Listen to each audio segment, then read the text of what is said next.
ஹalleluya! தேவனுக்கு ஸ்தோத்திரம்.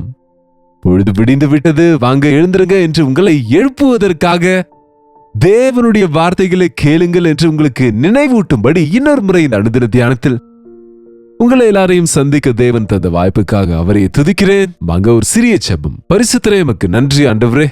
ஒவ்வொரு நாளும் இப்படியாக உம்முடைய வார்த்தைகளை கேட்பதற்கும் கற்றுக்கொள்ளவும் நாளெல்லாம் உம்முடைய கிருபையில் பத்திரப்படவும் உம்முடைய சாட்சிகளாக வாழவும் நீர் கொடுக்கின்ற எல்லா வாய்ப்புக்காகவும் துதிக்கின்றோம்.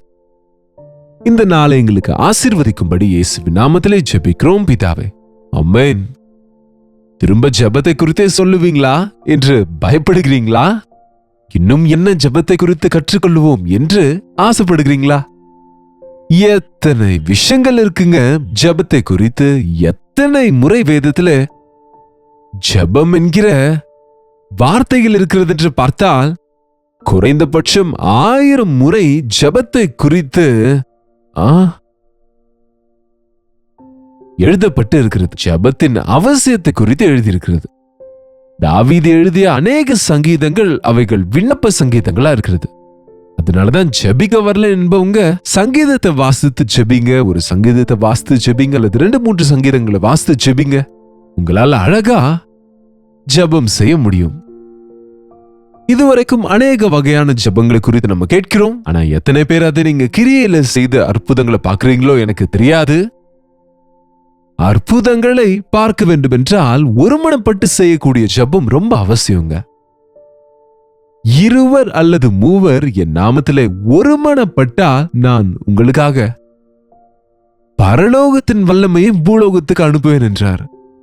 ஒரு முறை பாருங்க, மத்தேயுவின் சுவிசேஷம் 18வது அதிகாரம் 18வது வசனத்திலிருந்து வாசிக்கிறேன். பூலோகத்திலே நீங்கள் எவைகளை கட்டுவீர்களோ அவைகள் பரலோகத்திலும் கட்டப்பட்டிருக்கும். பூலோகத்திலே நீங்கள் எவைகளை கட்டவிழ்ப்பீர்களோ அவைகள் பரலோகத்திலும் கட்டவிழ்க்கப்பட்டிருக்கும். 19ஆம் வசனம், அல்லாமலும் உங்களில் 2 பேர் தாங்கள் வேண்டிக் கொள்ள போகிற எந்த காரியத்தை குறித்தாகிலும் பூமியிலே ஒருமனப்பட்டிருந்தால் பரலோகத்தில் இருக்கிற என் பிதாவினால் அது அவர்களுக்கு உண்டாகும் என்று உங்களுக்கு மெய்யாகவே சொல்லுகிறேன். பூமியின் மேலே 2 குறைந்தபட்சம் தாங்கள் வேண்டிக் கொள்ள போகிற எந்த காரியத்தை குறித்தாகிலும் ஒருமனப்பட்டிருந்தால், ஒருமனப்பட்டு ஜெபித்தால், ஒரு மனதோடு கூட ஜெபித்தால் அது பரலோகத்திலே உங்களுக்கு கொடுக்கப்படும். 2 ஒருமனப்பட்டு எதை பூமியிலே கட்டுவார்களோ அது பரலோகத்திலே கட்டப்பட்டு இருக்கும். எதை கட்டவிழ்ப்பார்களோ அது பரலோகத்திலும் கட்டவிழ்க்கப்பட்டிருக்கும். பரலோகத்திலிருந்து தாங்க ஒவ்வொரு கட்டளையும் பிறக்கிறது. பரலோகத்திலிருந்து கட்டளை வந்தால் ஒழிய இந்த உலகத்துல எதுவுமே நடக்காது. மேலிருந்தே ஒவ்வொரு அதிகாரமும் வந்தது. அது இந்த உலகத்தில் இருக்கிற அரசாங்கங்களுக்கு இருக்கிற அதிகாரமானாலும், தேசங்களுக்கு இருக்கிற அதிகாரமானாலும், புறஜாதிகளுக்கு இருக்கிற அதிகாரமானாலும், தேவன் அவர் நியமித்தவர்களுக்கு தம்முடைய அதிகாரத்தை அவர் கொடுப்பார். நம்ம ஓட்டு போட்டு ஜெயிக்க வைக்கிறோம் நினைக்கிறோம், அதெல்லாமே தற்காலிகமானது. தேவன் முன்னமே தெரிந்து கொண்டவர்களை அநேக முறை நம்ம வேதத்துல பார்க்கிறோம். அந்நிய ராஜாக்களுக்கு கூட தேவன் அதிகாரம் கொடுத்த அவர்கள் மூலமாய் தம்முடைய யோசனைகளை நிறைவேற்றுகிறார். தேவனுடைய அவர் திட்டங்கள் நிறைவேறும்படியாக தேவன் தம் அதிகாரத்தை சிலருக்கு கொடுக்கிறார். நமக்கு தாங்க சகல அதிகாரமும் எனக்கு உண்டா இருக்கிறதுன்னு சொன்ன ஆண்டவர் நம்ம ஆண்டவர் என்று உணர்ந்தால், எனக்கு இந்த பூமியின் மேலே, பூமியின் கீழே, பூலோகத்திலே, பாதாளத்திலே, பரலோகத்திலே எல்லா அதிகாரமும் என்னுடையது. அவருடைய நாமம் எல்லா நாமத்தை விட உயர்ந்த நாமம். என் நாமத்திலே எதை கேட்டாலும் தருவேன் என்று அவர் சொன்னதை நம்ம உணர்ந்தால், அவர் அதிகாரத்தில் தான் எல்லாமே இருக்கிறது என்று புரிந்து கொண்டால், நமக்கு தேவையானது எல்லாமே பரலோகத்திலே தேவன் கிராண்ட் பண்ணும்படியாய் பூலோகத்திலே அவைகளை பெற்றுக்கொள்ளும்படி ஒருமனப்பட்டு நாம ஜெபிக்கணுங்க. அநேக இடங்கள்ல 2 சாட்சி வேண்டும், 2 கையெழுத்து வேண்டும். சில காரியங்களுக்கு 2 பேர் ஒரு மனதிலே வந்தால் ஆண்டவர் அங்கே இருப்பேன் என்றாரு. 20ஆம் வசனம் பாருங்க. ஏனெனில் 2 பேராவது 3 பேராவது என் நாமத்தினாலே எங்கே கூடி வருவார்களோ நான் அவர்கள் நடுவே இருக்கிறேன் என்றார். த மினிமம் நம்பர் 1000 கணக்கு அவசியம் இல்ல, 100 கணக்கு அவசியம் இல்ல. 2 அல்லது 3 எங்கே கூடி இருப்பார்களோ நான் அங்கே இருப்பேன். 2 பேர் சேர்ந்து எதை குறித்து ஜெபிப்பீங்களோ அதை உங்களுக்கு நான் கொடுப்பேன். நீங்கள் எது வேண்டுமென்று ஒரு விஷயத்துல ஒருமனப்படுவீர்களோ அது உங்களுக்கு கிடைக்கும். மணமக்கள் மாறே, கணவன் மனைவியாரே, நீங்க இருவரும் சேர்ந்து ஜெபித்தால் திருமணமான நாளிலிருந்தே திருமணம் மேடையிலேயே இருவரும் சேர்ந்து ஜெபிங்க.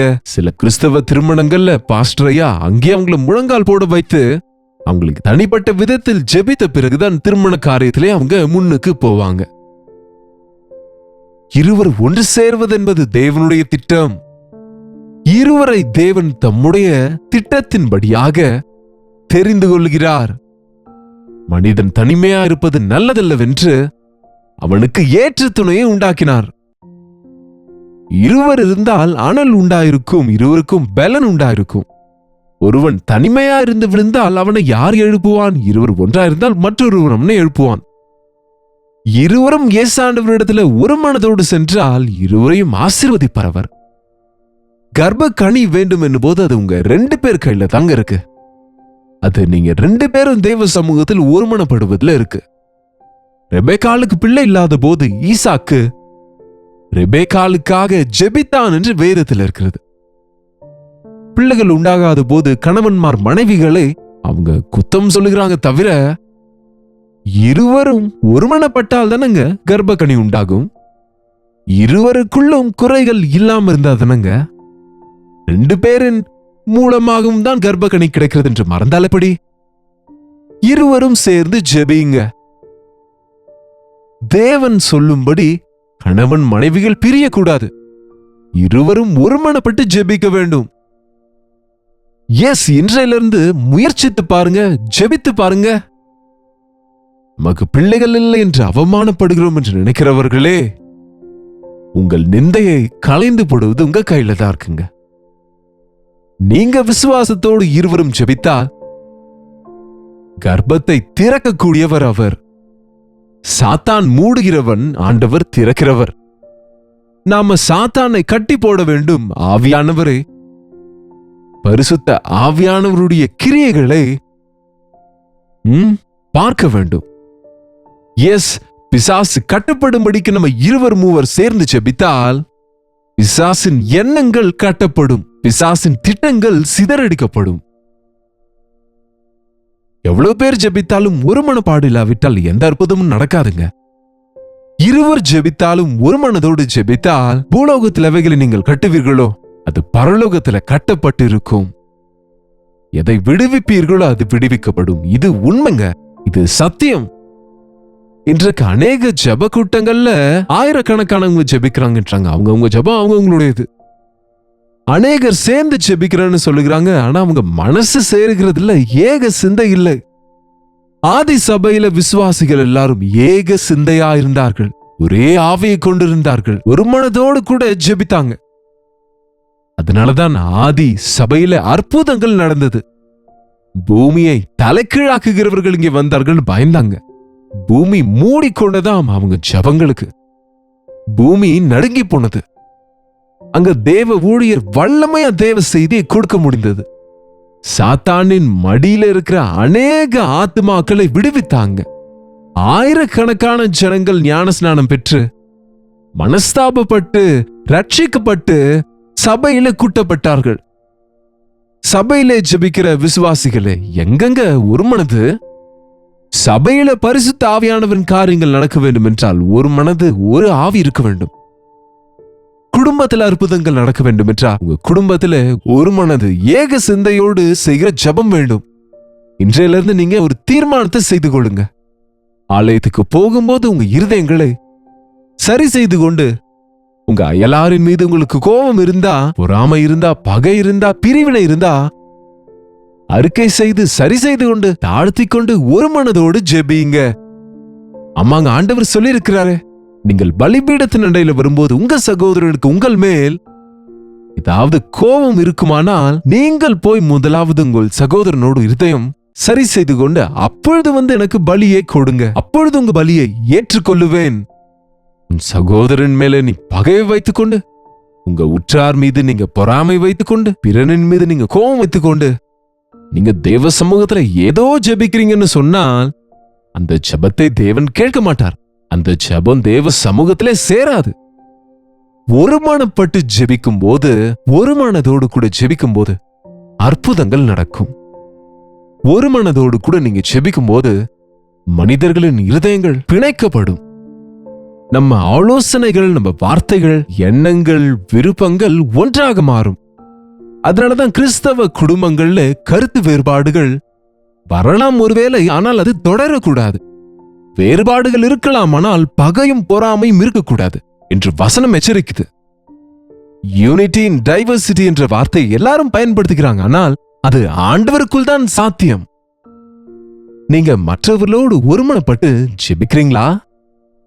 நீங்க ஜெபிக்கும் போது மற்றவர்களோடு ஒருமனப்படுகிறீங்களா? பாருங்க, குரூப் பிரேயர் நடக்கும்போது நாம எல்லாரும் ஜெபிக்க முடியாது. ஒரு 2 பேரோ 3 பேரோ ஜெபிப்பாங்க. அப்ப இருக்கிற 100 பேரும் ஒருமனப்பட்டா, ஏக சிந்தையோடு எல்லாரும் விசுவாசத்தோடு ஜெபித்தால் அந்த ஜெபத்துக்கு நிச்சயமாக பதில் கிடைக்கும். ஆதி சபை ஒருமனப்பட்டு ஜெபித்தாங்க, ஆகவே அற்புதங்கள் நடந்தது. வாஞ்சையோடு சபை ஜெபித்த போது சிறைச்சாலை கதவுகள் திறக்கப்பட்டது, சங்கிலிகள் அறுந்து போனது. பேதுரு சிறைச்சாலையிலிருந்து வெளியே வந்து ஜெபிக்கிற இடத்துக்கு வந்து சேர்ந்தாரு. எவ்வளவு பெரிய தேவன் நமக்கு இருக்கிறாரு!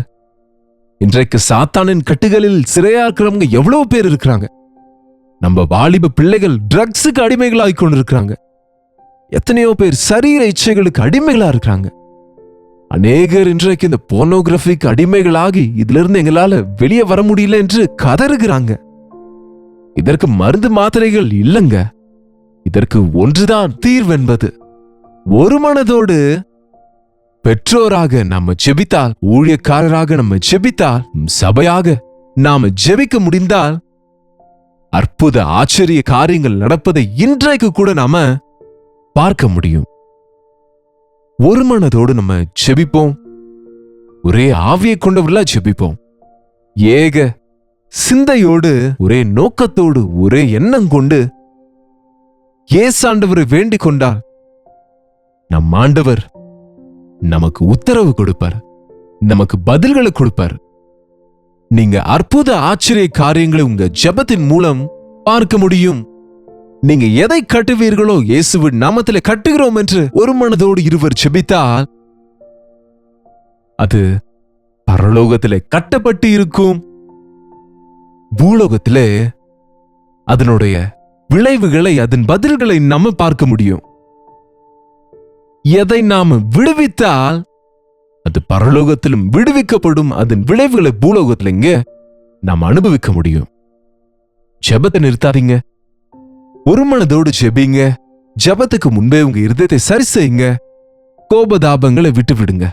அவிசுவாசத்தை விட்டு விடுங்க. ஒரு மனதோடு நீங்க ஜெபிங்க.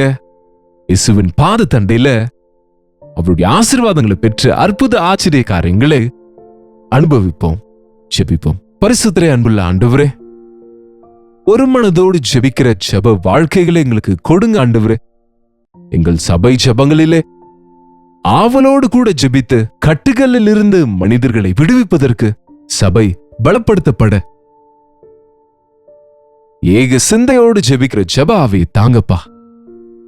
குடும்பத்திலே கணவன் மனைவி இருவரும் ஒருமனப்பட்டு ஜெபித்தால் பிசாசுக்கு அங்கே இடமில்லை, சாத்தானின் காரியங்களுக்கு அங்கே இடமில்லை என்று உணர்ந்து ஒவ்வொரு குடும்பத்திலும் ஒரு மனதோடு ஜெபிக்கின்ற கணவன் மனைவியை நீங்க அபிஷேகிங்க ஆண்டவரே. உம்முடைய ஆவியின் காரியங்கள் இந்த கடைசி காலத்திலே நடக்கும்படியாக, பிசாசின் கிரியைகள் கட்டப்படும்படியாக, பரிசுத்த ஆவியின் காரியங்கள் மேலோங்கும்படியாய் ஏக சிந்தையோடு ஏக மனதோடு ஜெபிக்கிற சபைகளை எழுப்பும்படியாக, விசுவாசிகளை எழுப்பும்படியாக இயேசுவின் நாமத்திலே ஜெபிக்கிறோம் பிதாவே, ஆமென். நம்முடைய பிதாவாகிய தேவனுடைய அன்பும் குமாரனாக இயேசு கிறிஸ்துவின் கிருபையும் பரிசுத்த ஆவியானவருடைய அந்யோன்யமும் ஐக்கியமும் கூடி வந்திருக்கிற நம் அனைவருக்கும் இப்பொழுதும் சதா காலமும் துணையாக இருப்பதாக. ஆமென். தேவனுக்கு ஸ்தோத்திரம். உங்க ஜெப விண்ணப்பங்கள் பாரங்களை நான் சொல்ல முன்பு நீங்களே சொல்லிடுவீங்களா? 8939801234 நம்பருக்கு உங்களுடைய ஜெப விண்ணப்பங்களை பாரங்களை உடனடியாக ஒரு டெக்ஸ்ட் அல்லது வாய்ஸ் மெசேஜ் மூலமாக வாட்ஸ்அப் பண்ணுங்க. உங்க மெசேஜஸ் எல்லாம் நாங்க வாசிக்கிறோம், உங்களுக்காக ஜெபிக்கிறோம், ஒரு மனதோடு ஜெபிக்கிறோம். நீங்களும் ஒரு மனப்படுங்க. நீங்க அங்கே நாங்க இங்கே ஜெபிக்கும் போது நிச்சயமா நம்ம ஜெபங்கள் எல்லாவற்றுக்கும் தேவன் பதில் கொடுப்பார். கர்த்தருக்கு சித்தமானால் நாளைக்கு இதே நேரத்தில் அனுதின தியான நிகழ்ச்சியில கர்த்தருடைய வார்த்தையோடு உங்களை சந்திக்கிற அந்த கர்த்தருடைய கிருபை உங்களுக்கு துணையாக இருப்பதாக.